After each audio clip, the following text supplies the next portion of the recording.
the rules that you're breaking, the gambling with the I mean, it's not allowed. Kevin Kevin Damon Ross. So I knew I saw that. But it's like DE space MON. So it made me see the M first for some reason.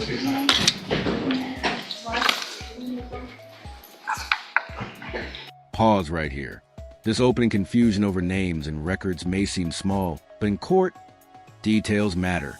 Misidentifying someone, even briefly, can slow proceedings and signals how tightly everything must be documented. Ever notice how courtrooms feel calm, but the tension is already brewing underneath? And will your client waive the formal reading of the indictment in each case? Yes, Your Honor, there's I believe two MTRPs and one new case. Okay, so he'll waive the reading of the motion as well. We're going to introduce a true count one, which is the new case allegation, and then there's an agreement on all three. All right, let's go forward with the new case first. Then. We're asking for an updated PSI.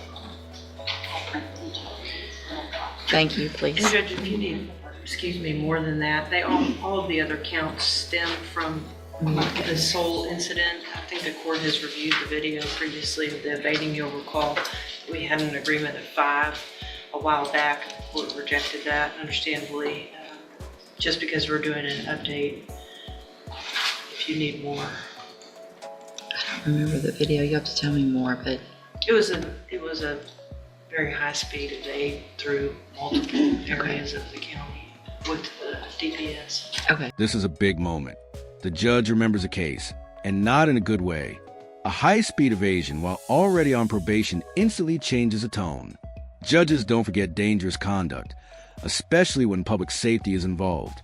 Do you think prior memory should influence a judge's decisions? Or should every hearing be treated like a clean slate? All right, sir. In cause number 25, DCCR 1310, you're charged with a third-degree felony offense of evading arrest or detention with the use of a vehicle from June 13th of 2025. And how do you plead to that charge? Guilty. Are you pleading guilty freely and voluntarily? Yes, ma'am. And are you pleading guilty because you actually did what they charged you with? Yes, ma'am. I have here, in that case, some documents on the tablet that have your signature on them. Before you signed these, did you go over them with Mr. Burbank? Yes, ma'am. Do you fully understand them? Yes. And do you understand, if I follow the agreement that you've made with the district attorney, that you will be waiving or giving up any right to appeal? And it looks like the agreement that you've reached is for a cap of 8 years in prison, which means you're leaving your punishment up to me. And if I follow this agreement, I cannot give you more than 8 years. I can give you 8 years, I can give you less. It'll all depend on the information that's presented to me when we come back for sentencing. You have an absolute right to have a jury come in and do 2 things. The first is to determine if you're guilty or not. And then you could leave your punishment up to that jury if they found you guilty. If we go forward this way, you're waiving that right. And Here's the legal crossroads. By pleading guilty with an 8-year cap, the defendant avoids a jury trial, but also gives up the right to appeal. This is the classic risk-reward play in criminal court. Would you gamble on a jury or trust the judge to show mercy later? 1, it's admitted. Is there any evidence that Mr. Ross is not competent? All right, sir, in that case, I'm going to find that you entered your plea of guilty freely and voluntarily, find that you're mentally competent and understand the nature and the consequences of that plea, find sufficient evidence to find you guilty. However, I'm going to reset your case for sentencing so that the probation department can do a pre-sentence report. That'll give me more information about you and your case, and we'll come back later for sentencing. Obviously, anything that you think is important for me to know, you'll get that information to Mr. Burbank, and he'll present it to me on that day as well. So then we have cause numbers 24 DCCR 1198 and 24 DCCR 1199. Each of these cases, I have motion to revoke unadjudicated probations.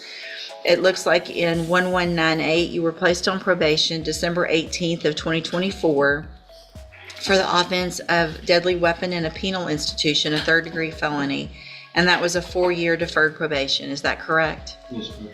And then in cause number 24 DCCR 1199, I also have that motion to revoke your unadjudicated probation. Shows you were placed on probation that same day in December of 2024 for the third-degree felony offense of evading arrest or detention with the use of a motor vehicle. Is that also correct? Yes, ma'am. So if it's unagreed, somewhat unagreed, I want to go ahead and go through the rest of those allegations. I think I need to know if the punishment's up to me, what the pleas are, what all's been going on, not just the one new case. So I'm going to go through them all. If you need a minute to go over that with him, otherwise I'll just go through. So, Mr. Ross, both of these motions allege in count 1 that you were arrested for the offense of evading arrest or detention with the use of a vehicle on June 13th of 2025. That's the case you just pled guilty to. And is that true or not true? Yes, ma'am. And this is where it gets messy. Notice the difference between being arrested for something and actually admitting it's true. Probation revocations don't work like normal trials. Even partial violations can unravel everything. This is how one night can snowball into years behind bars. 2 alleges that you were arrested for evading arrest or detention. That was that same day. Is that true or not true? So that's not in the vehicle. That means that you got out of the vehicle and then ran. Is that true or not true? Sure. Count 3 in each case alleges that you were arrested for possession of marijuana June 13th of 2025, that same day. Is that true or not true? Okay. Count 4 in each case alleges that you possessed marijuana in violation of your probation order on that same day. Is that true or not true? Okay. Count 5 alleges that you tested positive for cocaine on a drug patch June 13th of 2025, and is that true or not true? Not sure.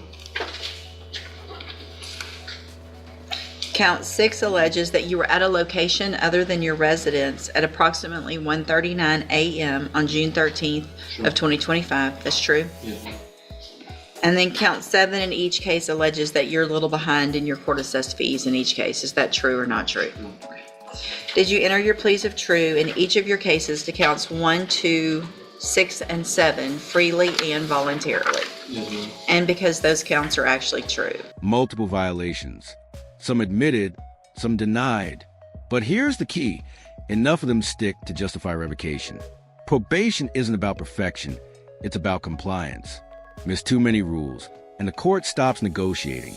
At this point, what do you think the odds of this ends without prison? Attorney, that you'll be waiving or giving up any right to appeal. Yes, ma'am. And are these just no agreements just to run concurrently? Well, no, there's a cap of 8 on those. Y'all didn't write that on here. I thought I did. All right, or it might not have come through. So there's Yeah. so cap of 8 in each. Yeah. So the agreement is the same as the other case, Yes. that I can sentence you up to 8 years in prison or less, depending on the information that's brought to me in a hearing. You understand? Yes, ma'am. State tenders number 1 in each of those No, cases. the extra state's one in each case. It's admitted in those cases. Mr. Ross, I'm going to find that you entered your pleas of true to counts 1, 2, 6, and 7 freely and voluntarily. Find those counts true. Find sufficient evidence in each of your cases to find you guilty and revoke your probations. However, I'm not going to do that today. I'm going to reset your cases for sentencing. We'll get the probation department to do updated reports, and then, again, anything that's important for me to know, get that information to Mr. Burbank, and he'll present it to me on your behalf when we come back. And if there's anything of those that you feel like proving up at that time, I think it's just mainly the drug patch and that possession of marijuana, but Okay, either I'll way. have the probation officer here, Judge, but would you like to hear from that trooper? He's been relocated. No, I think we're good with the others. So, Mr. Ross, I also, before you go back with the bailiff, I have in my hand jail incident reports. Yes, ma'am. So if you're going to come in here and ask me to do something other than 8 years in prison and give you some kind of circumstances good, it's not going to happen. This is the emotional climax. The judge isn't talking law anymore. She's talking character. Jail behavior matters. Respect matters. When a judge says, "It's not going to happen," that's not frustration. That's a warning shot. Final question. Should conduct after arrest weigh as heavily as the crime itself? You call people, With the last one, y'all talk to Mr. Burbank about it, okay? But the name calling, you know what I'm talking about, right? Okay.